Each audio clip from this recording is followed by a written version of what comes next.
বাংলাদেশে কথিত সংখ্যালঘু নির্যাতনের অভিযোগ তুলে কয়েকদিন ধরে উত্তপ্ত ভারত। চিন্ময় কৃষ্ণ দাসের নিঃশর্ত মুক্তির দাবি সহ বাংলাদেশের সংখ্যালঘুদের উপর কথিত হামলার প্রতিবাদে লাগাতার বিক্ষোভ অবরোধ মিছিল হচ্ছে ভারত জুড়ে।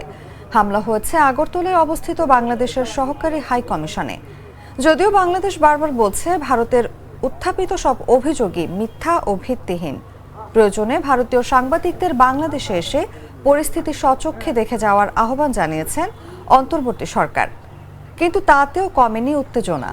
তবে বাংলাদেশ থেকে ফেরত যাওয়া ভারতীয় ট্রাক চালকরা ঠিকই বলছেন দেশটির পরিস্থিতি সম্পূর্ণ স্বাভাবিক। বুধবার পেট্রাপোল বন্দরে কথা হয় কয়েকজন ভারতীয় ট্রাক চালকের সঙ্গে, যারা পণ্য নিয়ে বাংলাদেশে গিয়েছিলেন। ফেরার পথে তারা জানান বাংলাদেশের পরিস্থিতি ভালো রয়েছে, তাদের কোনো অসুবিধা হয়নি, রাস্তায় কাউকে চাঁদাও দিতে হয়নি। এদিকে বিক্ষোভের মুখে সীমান্ত দিয়ে আমদানি রপ্তানি বন্ধ হয়ে গেলে বাংলাদেশের পাশাপাশি বড় ক্ষতির শিকার হবেন ভারতের ব্যবসায়ীরাও। এ নিয়ে চরম উৎকণ্ঠায় দিন কাটাচ্ছেন তারা।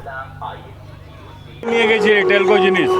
আচ্ছা, আপনি কি এখানেই থাকেন না বাইরে থেকে, বাইরে স্টেট থেকে? না, বাইরে স্টেট আর কি। আচ্ছা, পরিস্থিতি হ্যাঁ, পরিস্থিতি নর্মাল, কিছু না। আপনার উপরে কোনো না না না, ভালো। কোনো এক্সট্রা টাকা দিতে হচ্ছে কোথাও রাস্তায়? না না না, ঠিক আছে।